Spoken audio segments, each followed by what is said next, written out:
مہیر صاحب، آپ کا ایک شعر ہے، کل دیکھا ایک آدمی اٹا سفر کی دھول میں، گم تھا اپنے آپ میں جیسے خوشبو پھول میں.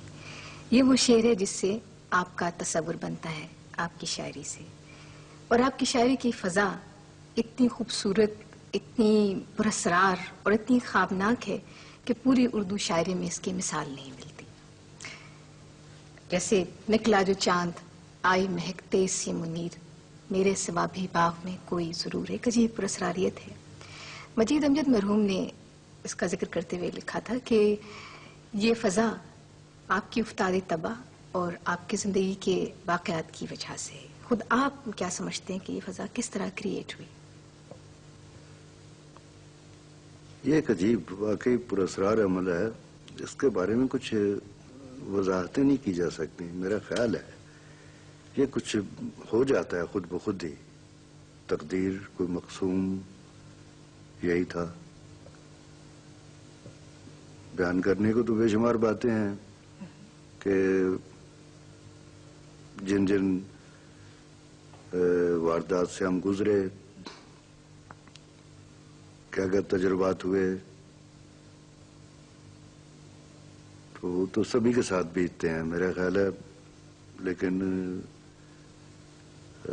مختلف ایک ٹیمپرامنٹس بن جاتے ہیں تو ان پر رد عمل اور طرح کا مرتب ہوتا ہے، تو اظہار بھی مختلف ذرا ہو جاتا ہے. لیکن یہ کچھ اس کی وضاحت نہیں ہو سکتی میرا خیال ہے. بالکل یوں محسوس ہوتا ہے جیسے کوئی دیومالائی شہر ہے اور بس ہم کچھ خاص آپ کے الگ سمبلز ہیں، اپنے ہی امیجز ہیں، اور ہم ایک پراسرار دنیا میں داخل ہو جاتے ہیں. جو پراسرار بھی ہے لیکن کچھ جانی پہچانی بھی ہے. جی، ایک نون اور ان نون دونوں، کچھ معلوم اور نامعلوم دونوں کچھ آپس میں جڑے ہوئے سے لگتے ہیں. میرا خیال ہے جتنا اب آپ جیسے تنقید نگار حضرات یا خواتین جب یہ باتیں کرتے ہیں تو سمجھ آتی ہے کہ شاید یہ بھی ہے. ایک اچھا، ایک بہتر نکات جو بات کرتا ہے، کچھ دیر ہم رہتے ہیں ان خیالوں میں کہ یار اسی طرح ہوا ہوگا. انتظار حسین نے لکھا ہے. اب آپ نے یہ سوال پوچھا ہے، دہلی میں بھی مجھ سے یہ سوال کیا گیا. کوئی شمیم حنفی صاحب ہیں وہاں پر کہ یہ کیسے ہوا، یہی سوال تھا. میں نے کہا مجھے کچھ پتہ نہیں، کوئی زندگی کا سٹائل ایسا رہا اور جو ہم پر بیتا وہ تو جیسے ہر آدمی پر وہی کچھ بیتتا ہے. بس کہہ دینے کا اور فیل کرنے کا، محسوس کرنے کا کچھ اپنا ایسا. یہ کوئی غیب کی طرف سے ایسا ہوا، کوئی تقدیر میں تھا، کچھ چن لیے گئے تھے جیسے. آپ کے ہاں زندگی کی بعض بڑی خوبصورت تصویریں ملتی ہیں، جیسے کہ آواز دے کے دیکھ لو، شاید وہ مل ہی جائے، ورنہ یہ عمر بھر کا سفر رائے گاں. یہ احساس زیاں، رائے گانی کا احساس ساتھ ہی ساتھ کیوں منیر صاحب؟ یہ تو ہر لکھنے والے کے ساتھ، جو سوچنے والے آدمی کے ساتھ، جو فکر کرنے والا آدمی ہے، جو کسی آئیڈیل تو کبھی مٹیریلائز ہوا ہی کم ہے، جو اس کی تلاش میں ہے، یہ رائے گانی کا احساس تو تمہاری شاعری میں بھی آتا ہے. مگر زندگی کے بارے میں ویسے آپ کا ایٹیٹیوڈ بہت پازیٹیو ہے. اتنے رنگ ہم اکٹھے دیکھتے ہیں زندگی کے آپ کی شاعری میں، اتنے شاید کسی خوشی شاعر کے کے. جب تم بہت زیادہ خوش ہوتی ہو تو پھر ایک انت پر ایک ملال کی کیفیت آتی ہے کبھی میرے خیال آتی ہے. تو یہی ہے، دونوں رنگوں سے مل کر ہم بنے ہیں. ہمارے تصورات، ہمارا معاشرے میں چلن، دونوں ہی رنگ ساتھ ساتھ چلتے ہیں. ان رنگوں کو بیان کرنے کے لیے یہ جو دو کیفیتیں آپ نے بیان کی، کچھ سمبلس آپ کے یہاں شاعری میں ملتے ہیں اور بار بار آپ ان کو دہراتے ہیں، جیسے ہوا، شام، جنگل. اس کی کوئی خاص وجہ، آپ کچھ آئیڈینٹیفائی کرتے ہیں اپنے آپ کو ان سے؟ کیا پتہ نہیں، یہ خود بخود ہی آ گیا کہیں سے. اچھا، ہوا کہیں خود بخود آ گئی، شام خود بخود ہی آ گئی. ہو سکتا ہے میرے جو تجربات تھے لڑکپن کے، بچپن کے، یا جو میرے ایک کو پیمائیاں یا سہرا نوردیاں یا اس طرح کے خالی جگہوں میں جنگلوں میں پھرنے کا ایک جو مجھے موقع ملا. وہ ڈاکٹر اجمل نے کیا بات کہی تھی شہر کے حوالے سے کہ شہر کوئی ان کا خیال وہ حابیل اور قابیل کی انہوں نے داستان آپ کو سنائی تھی اور آپ سے پوچھا تھا کہ تم نے شہر جو ہے اس کا سمبل کیوں بہت زیادہ استعمال کیا؟ وہ کیا واقعہ؟ وہ مجھے بھول جاتی ہیں باتیں. کئی دفعہ ایک اب جو ڈائلاگ ہو رہا ہے اس میں کچھ باتیں مجھے یاد رہیں گی, کچھ میں بھول جاؤں گا. شاعر کا تصور جو ہے اس کا ایک ایکسپلینیشن یہ بھی ہے کہ ایک شہر جو موجود ہے وہ مجھے اس سے میں کوئی بہتر شہر میں رہنا پسند کرتا ہوں جہاں ان لوگوں سے بہتر لوگ موجود ہوں. یہ معاشرہ جس کی وجہ سے میں ملال میں آتا ہوں, غمزدہ ہوتا ہوں, یہ نہ رہے, اس کی جگہ کوئی اور ایک شہر لے لے. ایک شہر کی نفی ہے اس میں, ایک شہر کا اثبات ہے. ایک جو شہر تنگی دے رہا ہے جس میں میرے ساتھ اور بھی لوگ شریک ہیں جن کی شاید میں نمائندگی ایک سطح پر کر رہا ہوں, وہ دکھی ہیں ایک شہر میں, اور دکھ ایک حد تک برداشت ہوتا ہے, اس کے بعد جی چاہتا ہے یہ شہر بدل جائے. شہر سنگ دل کو جلا دینا کبھی یہ ایکسپریشن بھی ایک جلال میں آ کر ایسا بھی آیا, اور ایک نگر ایسا بس جائے جس میں نفرت کہیں نہ ہو, یہ بھی آیا. آپس میں دھوکہ کرنے کی, ظلم کی طاقت کہیں نہ ہو, اس کے مکی ہوں اور طرح کے, مسکن اور طرح کے ہوں, اس کی ہوائیں اور طرح کی, گلشن اور طرح کے ہوں, ایسا بھی آیا. اچھا, آپ کے یہاں جو ایک اور خاص ایلیمنٹ جو ہمیں بہت اپنی طرف کھینچتا ہے وہ حیرت ہے, اور یہ حیرت ویسے تو سوالات اٹھائے جاتے رہے, ابر کیا چیز ہے, ہوا کیا ہے, لیکن آپ کے یہاں بچے کسی حیرت ہے. اس بچے کو آپ نے اب تک کیسے اتنا ہی معصوم اور فریش کیسے رکھا؟ بڑی مکروہ دنیا ہے آپ کہتے ہیں. یہ پتہ نہیں, کوئی اللہ کی طرف سے حفاظت ہوتی ہے.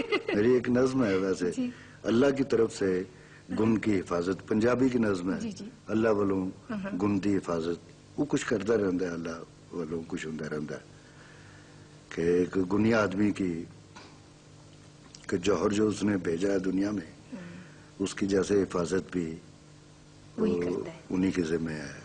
اچھا میری صاحب, آپ کی کتاب میں جب ہم پڑھتے ہیں شروع سے تیز ہوا تنہا پھول جنگل میں دھنک, تو ایک جو فضا ہمیں ملتی ہے اس میں محسوس یہ ہوتا ہے کہ آپ فطرت کے جلال و جمال سے آپ اس سے ظاہر متاثر بھی ہوتے ہیں, ہیبت بھی ہے, وہ سارا عمل اس سے آپ گزرتے ہیں. جب دشمنوں کے درمیان شام تک آتے ہیں تو ایک عجیب ہے اس میں سلسلہ جو کہ دشمنی کا رشتہ زندگی سے زیادہ لگتا ہے.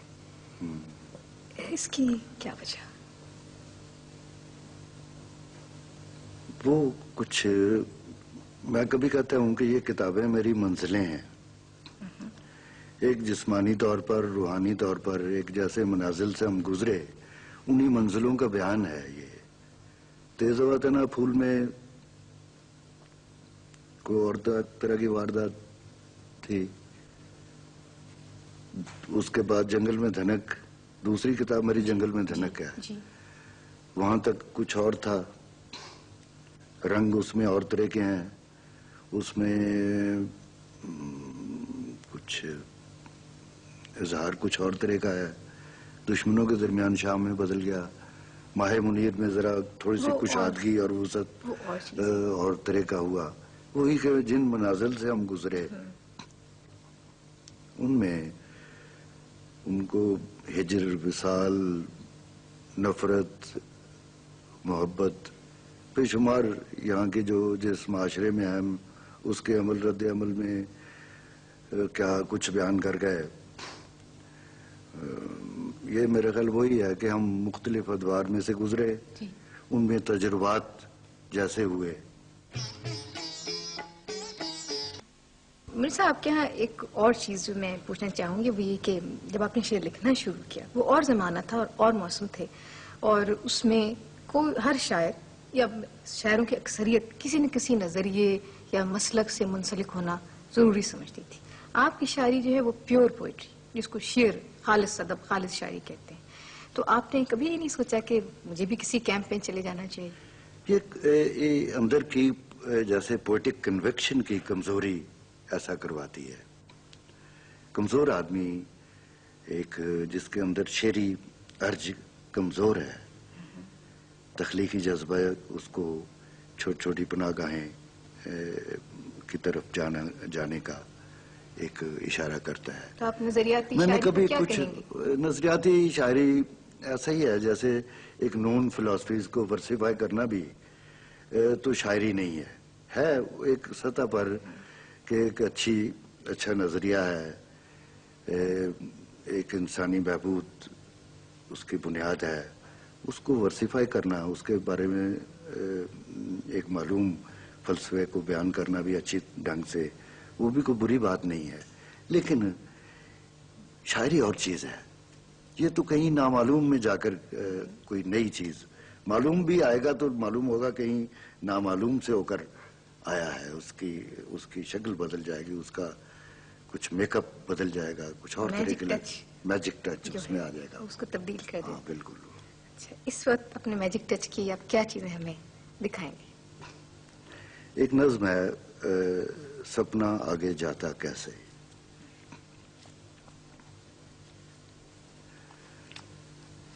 چھوٹا سا ایک گاؤں تھا جس میں دیے تھے کم اور بہت اندھیرا،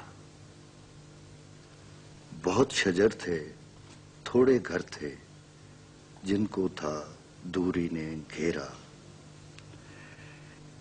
اتنی بڑی تنہائی تھی جس میں جاگتا رہتا تھا دل میرا. بہت قدیم فراق تھا جس میں ایک مقرر حد سے آگے دیکھ نہ سکتا تھا دل میرا. ایک مقرر حد سے آگے. ایک بہت قدیم فراق تھا جس میں ایک مقرر حد سے آگے سوچ نہ سکتا تھا دل میرا. ایسی صورت میں پھر دل کو دھیان آتا کس خواب میں تیرا. راز جو حد سے باہر میں تھا اپنا آپ دکھاتا کیسے. سپنے کی بھی حد تھی آخر، سپنا آگے جاتا کیسے.